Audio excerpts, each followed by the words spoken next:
जो मैंने इंसानी मन की गहराइयों में उतरकर, किताबों के पन्ने पलटकर, वैज्ञानिक शोधों की बारीकियों को टटोलकर और इंसानी व्यवहार की उन अनकही सच्चाइयों को खोजकर हासिल किया है।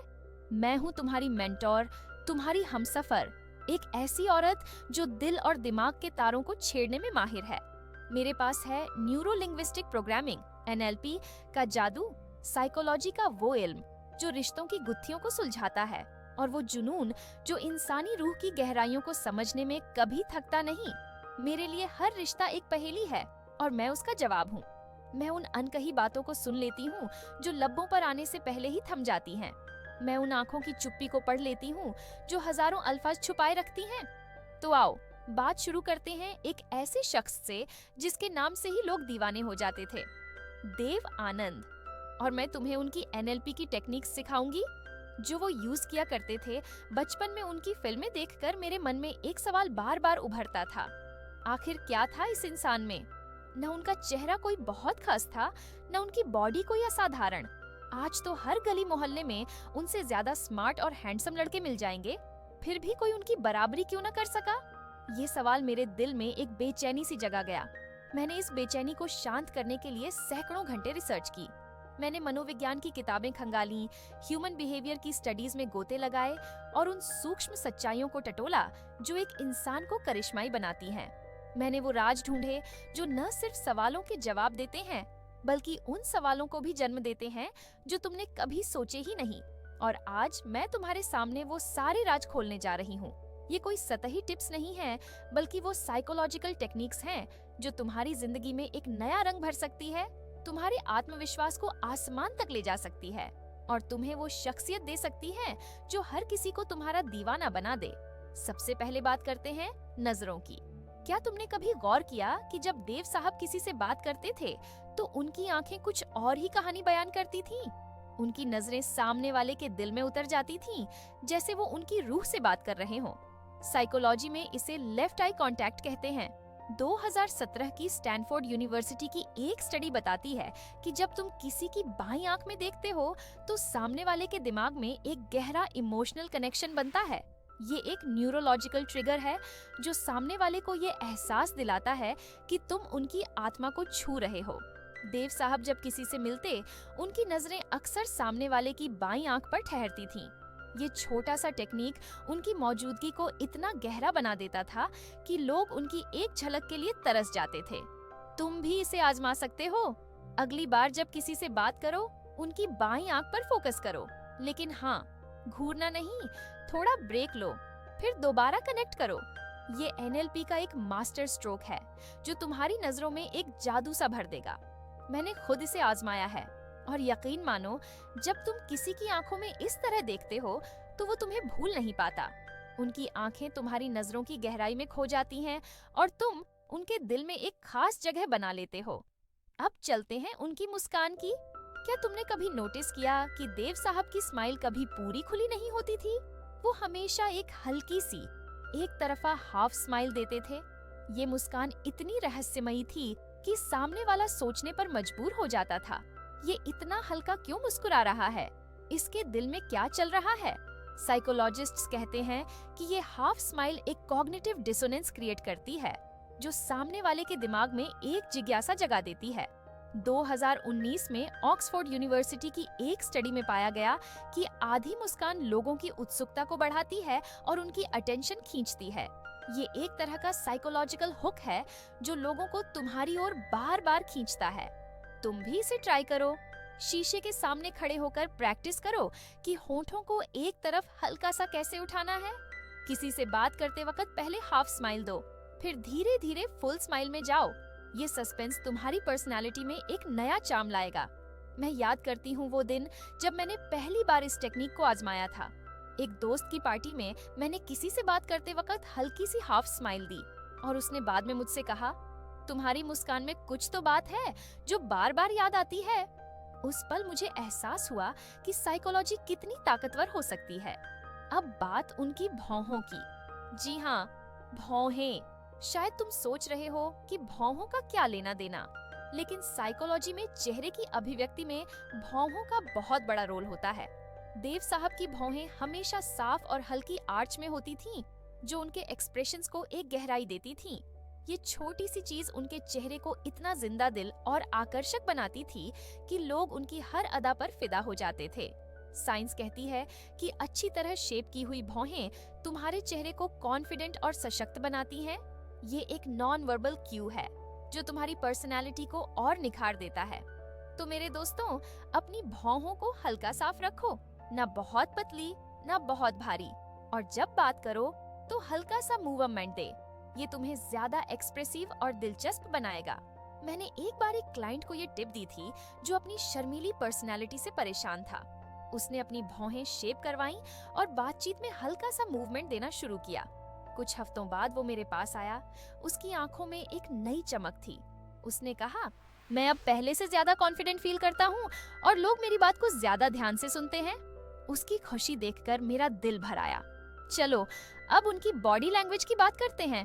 क्या तुमने कभी देखा कि देव साहब बात करते वक्त अपनी गर्दन को हल्का सा झुकाते थे? साइकोलॉजी में इसे नेक टिल्ट कहते हैं। ये एक नॉन वर्बल सिग्नल है जो तुम्हारी पर्सनालिटी में नरमी और गहराई लाता है। जब तुम अपनी गर्दन को हल्का सा एक तरफ झुकाते हो तो सामने वाले को लगता है कि तुम उनकी बात को तवज्जो दे रहे हो, उनकी बात को दिल से सुन रहे हो। ये एक साइकोलॉजिकल ट्रिक है जो सामने वाले के दिल में तुम्हारे लिए एक खास जगह बना देती है। तुम भी इसे आजमाओ। किसी से बात करते वक्त हल्का सा गर्दन झुकाओ, रिलैक्स्ड रहो। ये छोटा सा बदलाव तुम्हारी मौजूदगी को इतना प्रभावी बना देगा कि लोग तुम्हारी ओर खींचे चले आएंगे। मैंने एक बार एक सेमिनार में इस टेक्निक को यूज किया था। मैंने ऑडियंस से बात करते वक्त हल्का सा नेक टिल्ट किया और बाद में कई लोगों ने मुझसे कहा कि उन्हें लगा कि मैं उनसे पर्सनली बात कर रही थी। उस पल मुझे एहसास हुआ कि छोटी छोटी चीजें कितना बड़ा फर्क ला सकती हैं। अब एक मजेदार चीज की बात करते हैं, उनकी शर्ट का कॉलर। तुम्हें क्या लगता है, कपड़ों का पर्सनैलिटी से कोई ताल्लुक नहीं? बिल्कुल है। साइकोलॉजिस्ट्स कहते हैं कि खुला कॉलर एक रिलैक्स्ड कॉन्फिडेंस दिखाता है। देव साहब अपनी शर्ट का ऊपरी बटन हमेशा खुला रखते थे, जिससे उनका लुक बिंदास और आजाद लगता था। टाइट कॉलर नर्वसनेस का इशारा देता है, लेकिन हल्का ढीला कॉलर तुम्हें अप्रोचेबल बनाता है। ये एक साइकोलॉजिकल क्यू है जो तुम्हारी पर्सनैलिटी को एक कैजुअल चार्म देता है। तो अगली बार जब किसी से मिलो, अपने कॉलर को नेचुरल रखो, ना बहुत टाइट ना बहुत ढीला। ये छोटी सी बात तुम्हारी शख्सियत में एक बड़ा बदलाव लाएगी।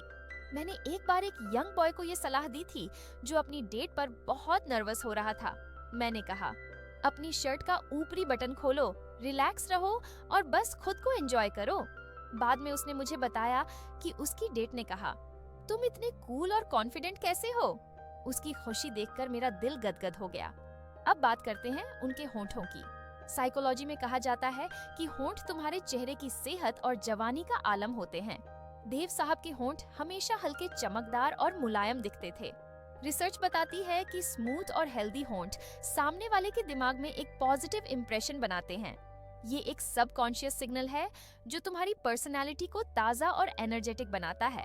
तुम भी हल्का सा लिप बाम यूज करो, ऐसा जो ग्लॉसी ना हो, बस नेचुरल चमक दे। ये तुम्हारी शख्सियत को एक फ्रेश और जिंदा दिल टच देगा। मैंने एक बार एक क्लाइंट को ये सलाह दी थी जो अपनी डल अपीयरेंस से परेशान था। उसने लिप बाम यूज करना शुरू किया और कुछ ही दिनों में उसने नोटिस किया कि लोग उसकी स्माइल को ज्यादा कॉम्प्लीमेंट करने लगे। उसकी आंखों में वो चमक देखकर मेरा दिल भर आया। और उनकी चाल का क्या कहना, वो कभी जल्दबाजी में नहीं चलते थे। उनकी चाल में एक ठहराव था, एक लय थी, जैसे वो हर कदम के साथ दुनिया को अपनी मौजूदगी का एहसास दिला रहे हों। साइकोलॉजी कहती है कि जो लोग धीरे और कॉन्फिडेंटली चलते हैं वो दूसरों पर ज्यादा प्रभाव छोड़ते हैं। ये एक साइलेंट कॉन्फिडेंस है जो बिना कुछ कहे तुम्हारी शख्सियत को बड़ा बनाता है। अगली बार जब कहीं जाओ, अपनी चाल को हल्का धीमा करो, सीधे खड़े रहो और देखो लोग तुम्हें कैसे नोटिस करते हैं। मैंने एक बार एक यंग मैन को ये टिप दी थी जो अपनी शर्मीली चाल से परेशान था। उसने धीरे धीरे अपनी चाल में कॉन्फिडेंस लाना शुरू किया और कुछ ही हफ्तों में उसने मुझे बताया कि लोग अब उसे ज्यादा सीरियसली लेने लगे हैं। उसकी खुशी देखकर मेरा दिल पिघल गया। उनकी आवाज का जादू भी कमाल था, न बहुत तेज न बहुत धीमी। उसमें एक खास ठहराव था, एक लय थी जो सुनने वाले के दिल को छू लेती थी। साइकोलॉजी में इसे वॉइस मॉड्यूलेशन कहते हैं। जब तुम अपनी आवाज में हल्का सा उतार चढ़ाव लाते हो तो सामने वाला तुम्हारी बात को ज्यादा ध्यान से सुनता है। ये एक NLP टेक्निक है जो तुम्हारी बात को ज्यादा असरदार बनाती है। तुम भी इसे आजमाओ। बोलते वक्त अपनी आवाज को हल्का सा ऊपर नीचे करो, लेकिन ओवर मत करना। ये तुम्हारी बात को इतना प्रभावी बनाएगा कि लोग तुम्हारी हर बात को याद रखेंगे। मैंने एक बार एक क्लाइंट को ये सलाह दी थी जो अपनी बोरिंग आवाज से परेशान था। उसने वॉइस मॉड्यूलेशन प्रैक्टिस करना शुरू किया और कुछ ही दिनों में उसने नोटिस किया कि लोग उसकी बातों को ज्यादा इंटरेस्ट के साथ सुनने लगे। उसकी खुशी देखकर मेरा दिल गदगद हो गया। अब जरा सोचो मेरे दोस्तों, ये सारी चीजें कितनी छोटी छोटी हैं। नजरों का जादू, हाफ स्माइल का रहस्य, भौहों की शरारत, गर्दन का झुकाव, कॉलर का स्टाइल, होठों की चमक, चाल का ठहराव और आवाज का मॉड्यूलेशन। लेकिन जब ये सब एक साथ आए तो बन गया वो करिश्मा जो देव साहब को सबसे अलग करता था। ये कोई जादू टोना नहीं था, बल्कि ह्यूमन बिहेवियर का साइंस था जिसे उन्होंने अनजाने में अपनाया और दुनिया को अपना दीवाना बना लिया। लेकिन रुकिए, अभी तो कहानी पूरी भी नहीं हुई। अभी तो कई और साइकोलॉजिकल ट्विस्ट्स बाकी हैं जो तुम्हारे दिल को छू लेंगे और तुम्हारी सोच को एक नया आयाम देंगे। क्या तुमने कभी नोटिस किया कि देव साहब छोटी छोटी मदद मांगकर लोगों को अपने करीब लाते थे? इसे साइकोलॉजी में बेंजामिन फ्रैंकलिन इफेक्ट कहते हैं। जब कोई तुम्हारी छोटी सी मदद करता है और तुम उसकी तारीफ करते हो तो उसके दिल में एक खूबसूरत एहसास जागता है। वो सोचता है कि उसने तुम्हें खुश किया और इससे उसका सेल्फ एस्टीम बूस्ट होता है। ये एक रेसिप्रोकल बिहेवियर पैटर्न है जो एक पॉजिटिव कनेक्शन बनाता है। देव साहब इस टेक्निक के मास्टर थे। वो लोगों से छोटी छोटी बातों में मदद मांगते थे और उनकी तारीफ करके उन्हें स्पेशल फील कराते थे। तुम भी इसे आजमाओ। किसी से छोटी सी मदद मांगो, उनकी तारीफ करो और देखो कैसे वो तुम्हारे करीब आता है। मैंने एक बार एक क्लाइंट को ये सलाह दी थी जो अपनी सोशल लाइफ से परेशान था। उसने अपने दोस्तों से छोटी छोटी मदद मांगना शुरू किया और कुछ ही हफ्तों में उसने नोटिस किया कि लोग उसे ज्यादा पसंद करने लगे। उसकी खुशी देखकर मेरा दिल भर आया। अब एक ऐसी बात जो तुम्हारे दिमाग को थोड़ा घुमा देगी। अधूरी कहानियां क्यों याद रहती हैं? इसे साइकोलॉजी में जिगार्निक इफेक्ट कहते हैं। ये एक कॉग्निटिव टेंशन है जो हमारे दिमाग को बेचैन कर देती है। जब कोई बात अधूरी छूटती है तो हमारा दिमाग उसे पूरा करने के लिए तरसता है। देव साहब इस खेल के बादशाह थे। उनकी बातें, उनकी अदा हमेशा कुछ अधूरा सा छोड़ देती थी जो लोगों की जिज्ञासा को और भड़काता था। साइकोलॉजी कहती है कि अधूरी चीजें हमारे दिमाग को एक्टिव रखती हैं और क्यूरियोसिटी को बढ़ाती हैं। तुम भी इस टेक्निक को यूज करो। किसी से बात करते वक्त थोड़ा सा सस्पेंस छोड़ो, थोड़ा सा अधूरा रहने दो। ये तुम्हारी बात को उनके दिमाग में बार बार घुमाएगा। मैंने एक बार एक क्लाइंट को ये सलाह दी थी जो अपनी डेटिंग लाइफ में स्ट्रगल कर रहा था। उसने अपनी बातचीत में थोड़ा सा सस्पेंस जोड़ा और कुछ ही डेट्स के बाद उसकी पार्टनर ने कहा, तुम्हारी बातें मुझे बार बार याद आती हैं। उसकी खुशी देखकर मेरा दिल गदगद हो गया। और ये जो बार बार दिखने वाली चीजें दिल को भाने लगती हैं, इसे साइकोलॉजी में मेरे एक्सपोजर इफेक्ट कहते हैं। ये एक फेमिलियरिटी बायस है जो हमारे मन को सुकून देता है। देव साहब हर फिल्म में वही खुला कॉलर, वही हल्की मुस्कान, वही अदा लाते थे। लोग देखते देखते उनकी हर चीज के कायल हो गए। साइकोलॉजी कहती है कि परिचित चीजें पॉजिटिव रिस्पॉन्स पैदा करती हैं और हमें उन्हें ज्यादा पसंद करने के लिए प्रेरित करती हैं। तुम भी अपनी एक खासियत को दोहराओ, वो तुम्हारी पहचान बन जाएगी। मैंने एक बार एक क्लाइंट को ये सलाह दी थी जो अपनी यूनिकनेस को लेकर कंफ्यूज था। उसने अपनी सिग्नेचर स्टाइल बनाई, एक खास तरह का स्कार्फ पहनना। कुछ ही हफ्तों में लोग उसे उसकी स्टाइल से पहचानने लगे। उसकी खुशी देखकर मेरा दिल भर आया। अब एक आखिरी राज, अगर कोई एक चीज में उस्ताद हो तो लोग उसकी हर चीज को बेहतरीन मान लेते हैं। इसे साइकोलॉजी में हेलो इफेक्ट कहते हैं। ये एक पॉजिटिव प्रोजेक्शन है जो तुम्हारी छवि को चमकदार बनाता है। देव साहब की स्टाइल इतनी नायाब थी कि उनकी कमजोर कहानियां भी लोगों को भा जाती थीं। उनकी एक ताकत इतनी चमकती थी कि बाकी कमियां नजर ही नहीं आती थीं। साइकोलॉजी कहती है कि एक सकारात्मक इम्प्रेशन हमारे नजरिए को एनहांस करता है। तुम भी अपनी एक ताकत को इतना निखारो कि लोग तुम्हारी हर चीज को सराहें। मैंने एक बार एक क्लाइंट को ये सलाह दी थी जो अपनी कमियों को लेकर इनसिक्योर था। उसने अपनी पब्लिक स्पीकिंग स्किल्स पर फोकस किया और कुछ ही महीनों में लोग उसकी हर बात को तवज्जो देने लगे। उसकी खुशी देखकर मेरा दिल गदगद हो गया। तो मेरे प्यारे दोस्तों, अब तुम्हारी बारी है। सोचो, तुम इनमें से कौन सा जादू अपनाना चाहते हो? अपनी नजरों से दिल जीतना है, अपनी मुस्कान से रहस्य बुनना है, अपनी चाल से कॉन्फिडेंस दिखाना है, या अपनी आवाज से सबको बांधना है? या फिर क्यों ना इन सबको मिलाकर एक नई पहचान बनाओ? ये कोई जादू की छड़ी नहीं है जो तुम्हें पैदा होते ही मिल जाए। ये एक स्किल है जिसे तुम सीख सकते हो, निखार सकते हो। तो आज से शुरू कर दो। खुद से प्यार करो, अपनी शख्सियत को संवारो और अपनी मौजूदगी से दुनिया को हैरान कर दो।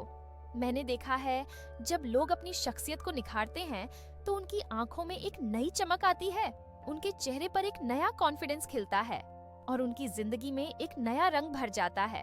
मैं चाहती हूँ कि तुम भी उस चमक को महसूस करो, उस कॉन्फिडेंस को जियो और उस रंग को अपनी जिंदगी में लाओ।